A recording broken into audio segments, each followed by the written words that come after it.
నమస్తే, welcome to our channel. నేను మీ journalist Anil. T20 world cup final మహాసంగ్రామానికి సర్వం సిద్ధమైపోయింది. మరికొన్ని గంటల్లో కోట్లాది మంది ప్రేక్షకులు చూడబోయే మ్యాచ్ మరికొన్ని గంటల్లో ప్రారంభం కాబోతూ ఉంది. ఇప్పుడు ప్రపంచ దేశాలన్నీ అటు ఇరాన్, అమెరికా, ఇజ్రాయెల్ వైపు చూస్తుంటే మరికొన్ని దేశాలు ఏ దేశాలు అయితే క్రికెట్ చూస్తాయో ఆ దేశాలన్నీ కూడా రేపు జరగబోయే అహ్మదాబాద్లో జరగబోయేటువంటి T20 వరల్డ్ కప్ ఫైనల్ మ్యాచ్పై చాలా ఆసక్తిగా చూస్తూ ఉన్నారు. రేపు రాత్రి 7 గంటలకు ఇండియా వర్సెస్ న్యూజిలాండ్ ఫైనల్లో తలపడబోతున్నాయి. అటు రెండు జట్లు కూడా తగ్గఫారు ఉన్నాయి. న్యూజిలాండ్ టీం చూసుకుంటే ఈ వరల్డ్ కప్ ఆద్యంతం కూడా చాలా ఆకట్టుకుంది. అటు బౌలింగ్లో కావచ్చు, బ్యాటింగ్లో కావచ్చు, ఫీల్డింగ్లో కావచ్చు, అదేవిధంగా ఆల్రౌండర్ ప్రదర్శనతో న్యూజిలాండ్ జట్టు చాలా అంటే చాలా పకడ్బందీగా ఉందని చెప్పుకోవాలి ఆ టీం. అదేవిధంగా టీమిండియా కూడా అటు బ్యాటింగ్, బౌలింగ్, ఫీల్డింగ్, ఆల్రౌండ్ ప్రదర్శనతో టీమిండియా జట్టు కూడా చాలా గట్టిగా కనిపిస్తూ ఉంది. ఈ రెండు జట్లు కూడా ఫైనల్ తలబడబోతున్నాయి. ఇండియా న్యూజిలాండ్ని మనం ఏ మాత్రం కూడా తక్కువ అంచనా వేయడానికి వీలు లేదు. ఎందుకంటే ఈ వరల్డ్ కప్లో మన ఇండియా ఇప్పటి వరకు ఈ సెమీఫైనల్ వరకు కూడా మన ఇండియా ఓడిపోయింది కేవలం సౌత్ ఆఫ్రికా పైన మాత్రమే. కానీ ఆ సౌత్ ఆఫ్రికా టీంనే ఓడించిన టీం న్యూజిలాండ్. సో ఏ మాత్రం కూడా మనం ఇక్కడ న్యూజిలాండ్ని తక్కువ చేసి చూసేటువంటి అవకాశం అస్సలకే లేదు. సో చాలా తగ్గఫారు ఉంది. ఇరు జట్లు కూడా నువ్వా నేనా అన్నట్టుగా రేపు మ్యాచ్ జరగబోతూ ఉంది. వన్ సైడెడ్గా అయితే ఎక్కడ కూడా మనకు కనిపించేది రేపు జరగబోయే మ్యాచ్ ఆఖరి బాల్ వరకు కూడా తీవ్ర ఉత్కంఠ ఉండేటువంటి అవకాశం అయితే ఖచ్చితంగా ఉంది. అలా ఉన్నాయి, సమఉజ్జీలుగా ఉన్నారు రెండు జట్లు కూడా. అయితే టీమిండియాలో గత కొన్ని మ్యాచ్లు చూసుకుంటే టీంలో కొంతమంది ఆటగాళ్ళ వల్ల తలనొప్పిగా మారింది ప్రస్తుతం ఉన్నటువంటి టీం. రేపు జరగబోయేటువంటి ఫైనల్లో గత మ్యాచ్లో జరిగినటువంటి తప్పులు మళ్ళీ జరుగుతాయా అన్నటువంటి ఒక టెన్షన్ మొదలైంది టీం మేనేజ్మెంట్తో పాటు, టీంతో పాటు. అదేవిధంగా ఇండియా మొత్తం, యావత్ భారతదేశం మొత్తం కూడా ఇదే టెన్షన్ పట్టుకుంది. ఎందుకంటే గత టోర్నమెంట్లో చూసుకుంటే అభిషేక్ శర్మ ఫామ్ ఏ విధంగా ఉందో మనందరికీ తెలిసిందే. అభిషేక్ శర్మని ఖచ్చితంగా ఈ T20 వరల్డ్ కప్లో సెలెక్ట్ చేయాలి. అతను ఉంటే మ్యాచ్ స్వరూపాన్ని మార్చేస్తాడు, వన్ సైడ్గా ఆడతాడు. అభిషేక్ శర్మ టీంలో ఉన్నట్టయితే టీమ్ స్కోర్ 300 పైచిలుకు దాటేటువంటి అవకాశం ఉంది. కాబట్టి సో అభిషేక్ శర్మని ఈ T20 వరల్డ్ కప్లోకి తీసుకోవాలని చెప్పేసి అటు సెలెక్టర్లు, టీం మేనేజ్మెంట్తో పాటు యావత్ భారతదేశం మొత్తం కూడా కోరుకుంది. ఎందుకంటే గతంలో అభిషేక్ శర్మ ఆడిన మ్యాచ్లు కావచ్చు, అతను విధ్వంసం చేసినటువంటి తీరు కావచ్చు, దీన్ని చూసినటువంటి అందరూ కూడా అభిషేక్ శర్మని తీసుకోవాలని చెప్పేసి అన్నారు. అదేవిధంగా టీం సెలెక్టర్లు అతను సెలెక్ట్ చేయడం జరిగింది. తీరా T20 world cup match start అయిన తర్వాత అభిషేక్ శర్మ ఆట చూస్తే జీరో. ఎస్, కంప్లీట్గా ఈ T20 వరల్డ్ కప్లో అభిషేక్ శర్మ జీరో అయ్యాడని చెప్పాలి. కేవలం ఒకే ఒక మ్యాచ్లో అర్ధ సెంచరీ చేయడం జరిగింది. మిగతా మ్యాచ్లన్నీ కూడా జీరో. 2 డిజిట్ల నెంబర్ కూడా చేరుకోలేకపోయాడు అభిషేక్ శర్మ. వరుసగా 3 మ్యాచ్ల్లో డక్అవుట్ కావడం జరిగింది. దీంతో టీమిండియా, అదేవిధంగా సెలెక్టర్లు, అటు కోచ్ గంభీర్, ఇటు ఇండియన్ ఫ్యాన్స్ అందరూ కూడా తలలు పట్టుకున్నారు. ఏంటి అభిషేక్ శర్మ ఇలా ఆడుతున్నాడు, అభిషేక్ శర్మ ఏదో పొడుస్తాడు, ఏదో విధ్వంసం చేస్తాడని అనుకుంటే ఇక్కడ మొత్తం సరిగా ఆడట్లేదని చెప్పేసి అందరూ ఇప్పుడు మాట్లాడుకుంటా ఉన్నారు. కనీసం సెమీఫైనల్లోనే ఆడతాడని చెప్పేసి అందరూ అనుకున్నారు. సెమీఫైనల్లోనూ అదే తరహాలో అవుట్ అయిపోవడం జరిగింది. అభిషేక్ శర్మ యొక్క వీక్నెస్ పాయింట్ తెలుసుకున్నారు ప్రత్యర్థి జట్లు. ఎందుకంటే ఈ వరల్డ్ కప్ మొత్తంలో మీరు చూసుకోండి, అన్ని టీంలు ఏ టీంతో ఆడినా కూడా, వేరే ఇతర ఏ దేశాలతో ఆడినా కూడా వారు ఫేస్ బౌలింగ్తో మొదలుపెట్టారు ఫస్ట్ బౌలింగ్. కానీ ఇండియాతో ఆడినప్పుడు మాత్రమే స్పిన్నర్లను రంగంలోకి దించడం జరిగింది ప్రత్యర్థి జట్లు. ఎందుకంటే గేమ్ ప్లాన్ అభిషేక్ శర్మను స్పిన్ బౌలింగ్తో మొదటి ఓవర్లు వేసినట్టయితే అవుట్ అవుతాడని చెప్పేసి ప్రత్యర్థి జట్లు ఇది గమనించి సో గేమ్ ప్లాన్తో రావడం జరిగింది. ఆ గేమ్ ప్లాన్లో టీంలు అన్నీ కూడా సక్సెస్ అయినాయి. అభిషేక్ శర్మ 0 కావడం జరిగింది. ఆ టీంలు వేసినటువంటి ప్లాన్లో దొరికిపోయాడు ఈజీగా అభిషేక్ శర్మ. సో ఇంతకీ మరి అభిషేక్ శర్మ ఫైనల్లో ఆడుతున్నాడా లేడా, రేపు ఆడిపించుకుంటే కనీసం రేపైనా ఆడతాడా, లేదా ఇన్ని రోజులు ఉన్నటువంటి ఫామ్నే కొనసాగించి రేపు కూడా అదే విధంగా ఆడతాడా, రేపు అభిషేక్ శర్మని ఇంతకీ సెలెక్టర్లు ఉంచుతున్నారా, కోచ్ దీనిపైన ఏమనుకుంటున్నారు, టీమిండియా ప్లేయర్లు కూడా ఏమనుకుంటున్నారు, సో ఇంతకీ అభిషేక్ శర్మ రేపు ఇన్ ఆర్ అవుట్ ఉన్నాడా లేడా, ఒకవేళ లేకపోతే అతని ప్లేస్లో ఎవరిని తీసుకొస్తారు, రేపు టీమిండియా జట్టు ఆడబోయేటువంటి 11లో ఎవరు ఉండబోతున్నారో ఒకసారి మనం మాట్లాడుకుందాం. మామూలుగా ఈ టీ20 వరల్డ్ కప్లో ఎవరెవరిని సెలెక్ట్ చేశారో మనం ఫస్ట్ ఒకసారి చూద్దాం. సో ఈ టీ20 వరల్డ్ కప్లో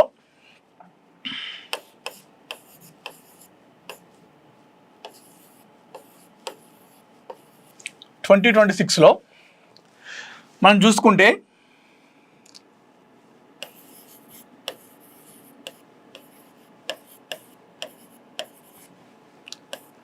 అభిషేక్ శర్మ,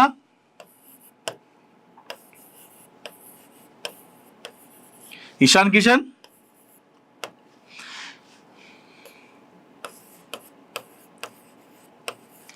సంజు శాంసన్,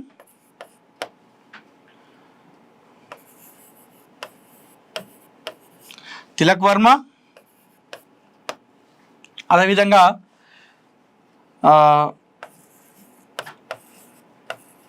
హార్దిక్ పాండ్యా,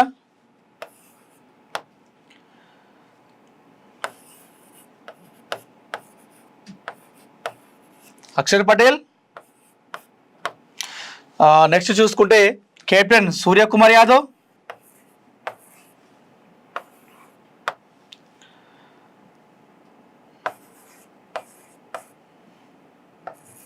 వరుణ్ చక్రవర్తి,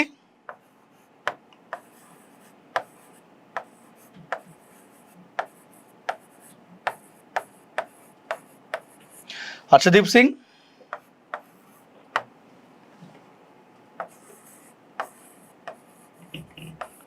శివం దూబే, అదేవిధంగా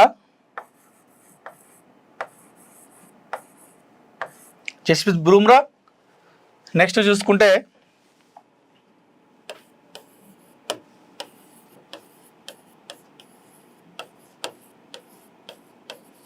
రింకు సింగ్,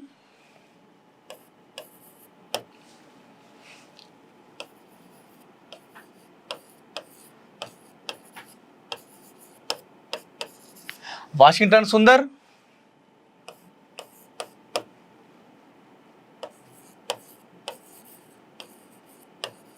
మహమ్మద్ సిరాజ్,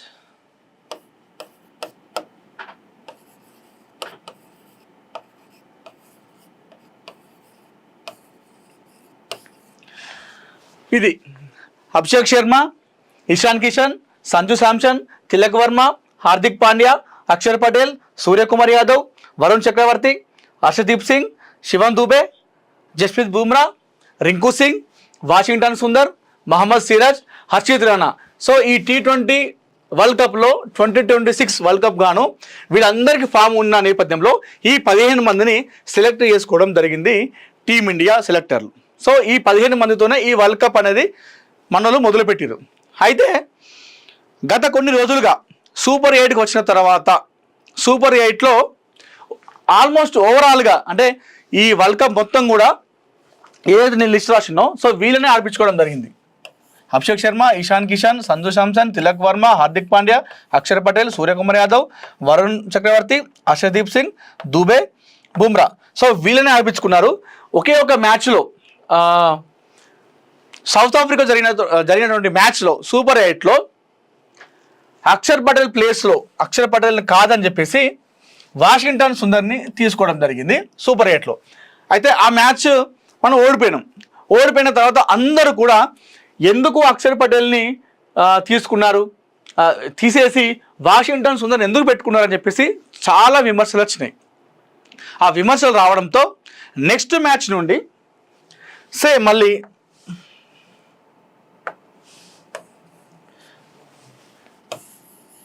అప్పుడు మళ్ళీ ఏం చేశారు, వాషింగ్టన్ సుందర్ని వద్దని చెప్పి మళ్ళీ ఒకసారి అక్షర్ పటేల్నే కొనసాగించారు. వీళ్ళందరూ సెలెక్ట్ చేసుకున్నప్పటికీ కూడా ఈ 11 మందితోనే ఇప్పుడు ఏదైతే స్కిల్ కనిపిస్తుందో ఈ 11 మందితోనే ఈ T20 వరల్డ్ కప్ మొత్తం కూడా జరిగింది. ఈ 4 బెంచ్కే పరిమితం చేయడం జరిగింది. సో అంటే ఎవరికైనా ఇందులో ఏదైనా సరిగా ఆడకపోయినా ఏదైనా ప్రాబ్లం వచ్చినా సో వీళ్ళని తీసుకునేటువంటి ఛాన్స్ ఉందన్నట్టు. అయితే ఈ వరల్డ్ కప్ మొత్తం కూడా ఇదే టీంని కన్ఫర్మ్ చేయడం జరిగింది, ఇదే టీంకి ఛాన్స్ ఇవ్వడం జరిగింది, అటు సెలెక్టర్లు కావచ్చు కోచ్ కావచ్చు. అయితే గత కొన్ని మ్యాచ్లలో చూసుకుంటే అభిషేక్ శర్మ చాలా అసలు అంచనాలు ఎంత పెంచుకున్నామో దాని దగ్గర కూడా రీచ్ కాలేకపోయాడు అభిషేక్ శర్మ. మొత్తం కూడా ఫ్లాప్ కావడం జరిగింది.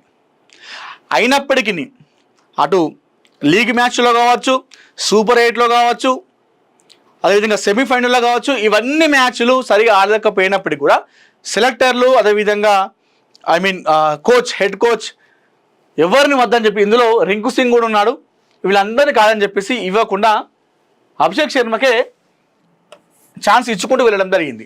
సో సెమీఫైనల్ వరకు కూడా అదే జరిగింది. సెమీఫైనల్లో కూడా అభిషేక్ శర్మ ఫ్లాప్ కావడం జరిగింది. కేవలం 9 పరుగులకే అవుట్ అయి వెళ్ళిపోవడం జరిగింది. సేమ్ ప్రత్యర్థి జట్ల గేమ్ ప్లాన్తో రావడం జరిగింది స్పిన్ బౌలింగ్తో.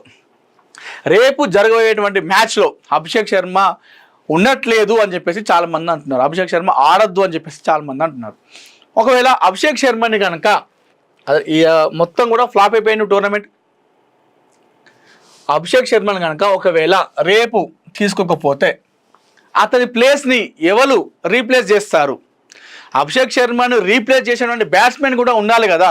ఇప్పుడు అతను వద్దన్నప్పుడు అది ఓకే, అభిషేక్ శర్మ ఈ టోర్నమెంట్ మొత్తం ఆడట్లేదు, అది పాయింటే, సో తీసేయాలని చెప్తున్నారు. మరి అభిషేక్ శర్మలా ఆడేటువంటి బ్యాట్స్మెన్ కూడా ఉండాలి కదా. రింకు సింగ్ ఉన్నాడు, కానీ రింకు సింగ్ అభిషేక్ శర్మ అంతా ఆడగలడా, అంత హిట్టింగ్ చేయగలడా? ఓపెనింగ్ వచ్చినంటే చాలా తక్కువ, అభిషేక్ శర్మతో పోలిస్తే చాలా తక్కువ. అట్లా అని చెప్పేసి రింకు సింగ్ ఏం తక్కువ కూడా కాదు, ఆయన బ్యాటింగ్ మనకు తెలుసు. ఐపీఎల్లో కోల్కతాని లాస్ట్ ఓవర్లో 5 బాళ్లకు 5 సిక్స్లు కొట్టాలన్నప్పుడు రింకు సింగ్ కొట్టి గెలిపించిండు, 5 సిక్స్లు వరుసగా కొట్టి గెలిపించిండు, తక్కువ ఏం కాదు. కాకపోతే అభిషేక్ శర్మకు ఉన్నటువంటి ఫామ్తో పోలిస్తే, ఇతనికి ఉన్నటువంటి బ్యాటింగ్ స్ట్రైక్ రేట్తో పోలిస్తే రింకు సింగ్ కాస్త తక్కువ. అదేవిధంగా రింకు సింగ్ కూడా ఈ ఏదైతే ఇప్పుడు ఉందో ఈ టోర్నమెంట్ ఉందో ఫామ్ కూడా అంతంత మాత్రమే ఉంది. సేమ్ అభిషేక్ శర్మ లాగానే ఫామ్లో లేడు, అంతంత మాత్రమే ఉంది. మరి ఇప్పుడు అభిషేక్ శర్మను తీసేస్తే వద్దనుకుంటే ఆయనలా బ్యాటింగ్ చేసేటువంటి వ్యక్తి కావాలి. మరి ఇక్కడ రింకు సింగ్కి ఫామ్ అంతంత మాత్రమే ఉంది, ఎక్కువ కూడా లేదు. సో మరి రేపు అభిషేక్ శర్మను వద్దని చెప్పేసి రింకు సింగ్కే ఛాన్స్ ఇస్తారా అనేటువంటి కొన్ని కనిపిస్తూ ఉన్నాయి.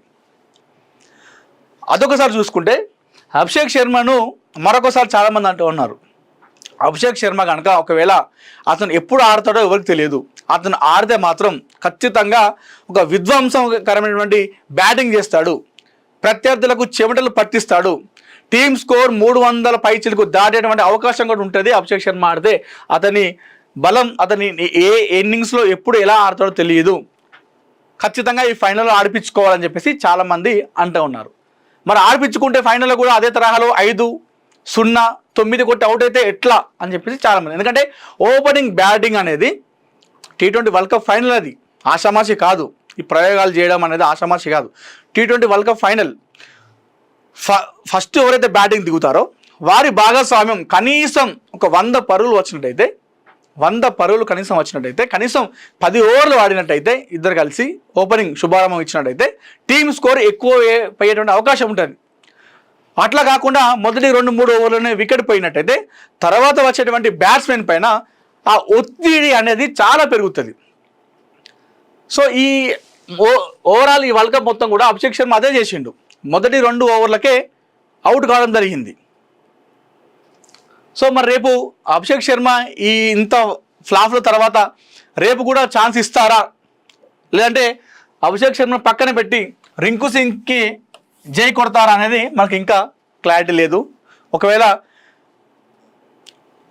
అభిషేక్ శర్మ యొక్క బ్యాటింగ్, అతని స్ట్రైక్ రేట్, అతని ఇన్నింగ్స్ అందరూ తెలుసు, సెలెక్టర్లు కావచ్చు, ఇటు హెడ్ కోచ్కి అందరూ తెలుసు. నాకు తెలిసి అభిషేక్ శర్మ రేపు తీసేస్తారు అనే దాంట్లో అయితే ఎలాంటి నమ్మకం అయితే లేదు. ఖచ్చితంగా అతన్ని ఉంచుకుంటారు అనేది నేనైతే అనుకుంటున్నాను. ఒకవేళ వద్దు అని చెప్పేసి అటు హెడ్ కోచ్ గారు వీళ్ళందరూ మాట్లాడుకుంటే మాత్రం అభిషేక్ శర్మ ప్లేస్లో రింకు సింగ్కి ఛాన్స్ ఇచ్చే అవకాశం ఉంది. సో నెక్స్ట్ చూసుకుంటే మిగతా వాళ్ళందరూ కూడా చాలా బాగా ఆడుతున్నారు. ఇషాన్ కిషన్లో రేపు జట్టులో ఎలాంటి మార్పు ఉండదు, ఆడిపించుకుంటారు. సంజును కూడా రీప్లేస్ ఏమి ఉండదు, తిలక్ వర్మ కూడా ఎలాంటి రీప్లేస్ ఉండదు, హార్దిక్ పాండ్యాలో కూడా ఎలాంటి రీప్లేస్ ఉండదు, అక్షర్ పటేల్ కూడా ఎలాంటి రీప్లేస్ ఉండదు, కెప్టెన్లో కూడా ఎలాంటి రీప్లేస్ ఉండదు. అదేవిధంగా హర్షదీప్ సింగ్లోనూ ఎలాంటి మార్పు ఉండదు, శివం దుబేలోనూ ఎలాంటి మార్పు ఉండదు, బూమ్రాలోనూ ఎలాంటి మార్పు ఉండదు. ఒకవేళ మార్పు ఉన్నట్లయితే వరుణ్ చక్రవర్తి విషయంలోనే మార్పు ఉండేటువంటి అవకాశం ఉంది. ఎందుకంటే గత మ్యాచ్లో వరుణ్ చక్రవర్తి బౌలింగ్లో చితగొట్టారు ఇంగ్లాండ్ బ్యాట్స్మెన్. సో అతను గతంలో చూసుకుంటే వరుణ్ చక్రవర్తి వికెట్లు తీస్తాడు, అదేవిధంగా బ్యాట్స్మెన్లు కట్టడి చేస్తాడనే ఒక పేరు ఉన్నది. కానీ ఈ వరల్డ్ కప్లో అది కాస్త తక్కువైపోయింది. మరీ ముఖ్యంగా సెమీఫైనల్లో మాత్రం వరుణ్ చక్రవర్తి బౌలింగ్ ఏ మాత్రం కూడా పనిచేయలేదు. అతని బౌలింగ్లో అసలు రన్స్ అనేది విపరీతంగా ఇవ్వడం జరిగింది వరుణ్ చక్రవర్తి. సో మొన్నటి మ్యాచ్ నేపథ్యంలో వరుణ్ చక్రవర్తి ప్లేస్ని రీప్లేస్ చేస్తారు అనేటువంటి టాక్ నడుస్తూ ఉంది. మరొకవేళ వరుణ్ చక్రవర్తి ప్లేస్ని రీప్లేస్ చేస్తే ఇందులో ఎవరికి ఇచ్చేటువంటి ఛాన్స్ ఉంటుంది అనేది మనం చూసుకోవాలి. సార్ ఇందులో ఇంకొక వ్యక్తి మనం మర్చిపోయినాం,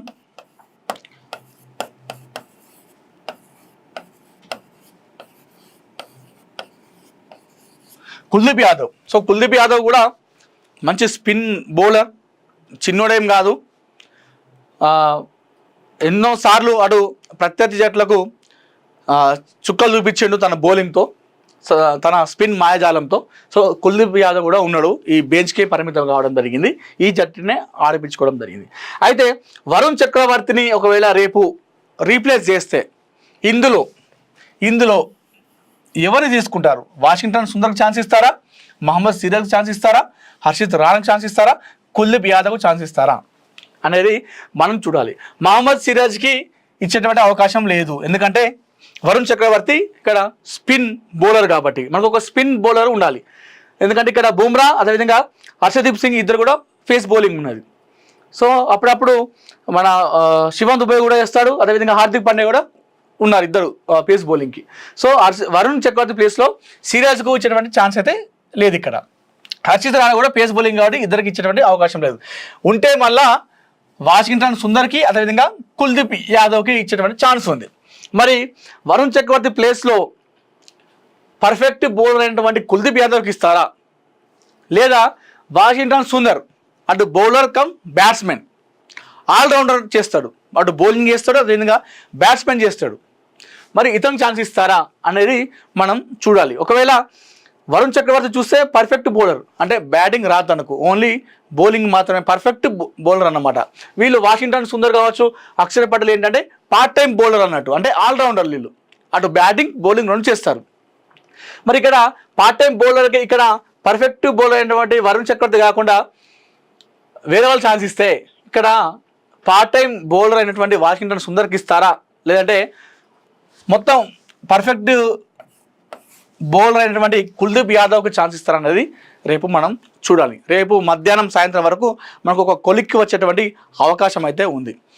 సో రేపు ఒకవేళ టీంలో కనుక మార్పులు చేర్పులు జరిగితే, ఒకవేళ ఉంటే మాత్రం ఇదే 11 అభిషేక్ శర్మ, ఇషాన్ కిషన్, సంజు శాంసన్, తిలక్ వర్మ, హార్దిక్ పాండ్యా, అక్షర్ పటేల్, సూర్యకుమార్ యాదవ్, వరుణ్ చక్రవర్తి, హర్షదీప్ సింగ్, శివం దుబే, బుమ్రా వీళ్ళే ఆడాలి. ఒకవేళ కనుక వీళ్ళలో ఏదైనా మార్పులు జరిగితే అభిషేక్ శర్మ ప్లేస్లో రింకు సింగ్ ఆడేటువంటి అవకాశం ఉంది.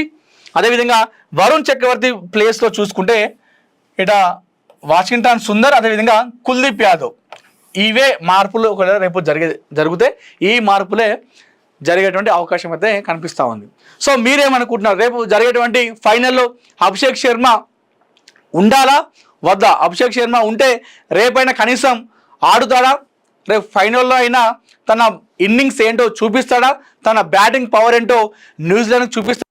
లేదంటే గత మ్యాచ్ల్లో ఎలా అయితే ఫ్లాప్ అయ్యాడో అదే తరహాలో రేపు అవుట్ అవుతాడా? అభిషేక్ శర్మని టీంలో ఉంచితే కరెక్టా, లేదంటే తీసేసి అతని ప్లేస్లో రింకు సింగ్ని రీప్లేస్ చేస్తే బాగుంటుందా? మీరేమనుకుంటున్నారో మీ అభిప్రాయాన్ని కామెంట్ రూపంలో తెలియజేయండి.